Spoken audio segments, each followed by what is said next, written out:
Hello friends, ಇವತ್ತಿನ ವಿಶೇಷತೆಗೆ ಎಲ್ರಿಗೂ ಸ್ವಾಗತ. ನಾನು ನಿಮ್ಮ ಚಂದಗೌಡ. ಸೊ ನಾನು ನೆನ್ನೆ ಮಾಡಿದಂಥ ಸ್ಕ್ರಿಬ್ಲಿಂಗ್ ಆರ್ಟ್ಗೆ ಒಬ್ಬರು ಕರೆಕ್ಟಾಗಿ ಉತ್ತರ ಕೊಟ್ಟಿದ್ದಾರೆ. ನಾನು ಮಾಡಿದಂಥ ಸ್ಕ್ರಿಬ್ಲಿಂಗ್ ಆರ್ಟ್ ಯಾರ್ದು ಅಂತ ಹೇಳಿದ್ರೆ ಡಾಕ್ಟರ್ ರಾಜ್ಕುಮಾರ್ ಅವ್ರದ್ದು. ಸೊ ನಾನು ನೆನ್ನೆ ಮಾಡಿದಂಥ ಸ್ಕ್ರಿಬ್ಲಿಂಗ್ ಆರ್ಟ್ಗೆ ಒಬ್ಬರು ಸರಿಯಾಗಿ ಉತ್ತರ ಕೊಟ್ಟಿದ್ದಾರೆ ಅಂತ ಹೇಳಿದೆ. ಅದು ಯಾರು ಅಂತ ಹೇಳಿದ್ರೆ ಸೌಮ್ಯ ಅಂಥೇಳಿ.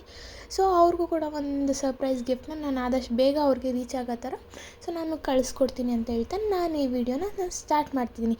ಸೊ ಹಾಗೆ ಮೊನ್ನೆ ಅಥವಾ ಈ ವಿಡಿಯೋ ಯಾರು ಇನ್ನೂ ನನ್ನ ವೀಡಿಯೋಸ್ಗೆ ಸ್ಕ್ರಿಬ್ಲಿಂಗ್ ಆರ್ಟ್ ಯಾರ್ದು ಅಂತೇಳಿ ಕಮೆಂಟ್ ಮಾಡಿಲ್ಲ. ಸೊ ಇವತ್ತಿನ ವೀಡಿಯೋ ಕೊನೆವರೆಗೂ ನೋಡಿ. ಸೊ ಆಮೇಲೆ ನಮ್ಮ ಕಮೆಂಟ್ ಸೆಕ್ಷನ್ಗೆ ಹೋಗ್ಬಿಟ್ಟು ಕಮೆಂಟ್ ಮಾಡಿ ಅಂತ ಹೇಳ್ತಾ ಈ ವಿಡಿಯೋನ ನಾನು ಸ್ಟಾರ್ಟ್ ಮಾಡ್ತೀನಿ. ಸೊ ನಾನು ಬೆಳಗ್ಗೆ ಎದ್ದೆ ಪಿ ಜಿಯಿಂದ ರೆಡಿಯಾಗಂತೂ ಹೋದೆ. ಆದರೆ ರೆಡಿ ಆಗೋಷ್ಟರಲ್ಲಿ 11 ಗಂಟೆ ಆಗೋಗಿತ್ತು. ಪಿ ಜಿಲೇ ಟೈಮ್ ಆಗೋಗಿತ್ತು.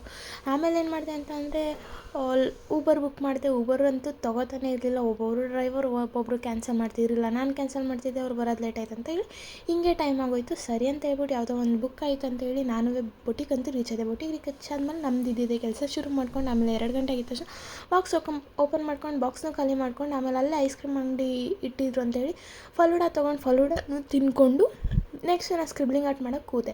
ಸೊ ಇವತ್ತಿನ ಸ್ಕ್ರಿಬ್ಲಿಂಗ್ ಆರ್ಟ್ ಯಾರ್ಯಾರು ನೋಡ್ತಿದ್ದೀರಾ ಬೇಗ ಕಮೆಂಟ್ ಸೆಕ್ಷನ್ಗೆ ಹೋಗಿ ಸ್ಕ್ರಿಬ್ಲಿಂಗ್ ಆರ್ಟಲ್ಲಿ ಯಾವ ಆರ್ಟಿಸ್ಟ್ ಇದ್ದಾರೆ ಅಂತೇಳಿ ಬೇಗ ಕಮೆಂಟ್ ಮಾಡಿ. ಹಾಗೆ ನೀವು ಕೂಡ ಒಂದು ಸರ್ಪ್ರೈಸ್ ಗಿಫ್ಟನ್ನ ಗೆಲ್ಬೋದು ಅಂತ ಹೇಳ್ತಾ ಈ ವಿಡಿಯೋನ ಮುಗಿಸ್ತಾ ಇದ್ದೀನಿ.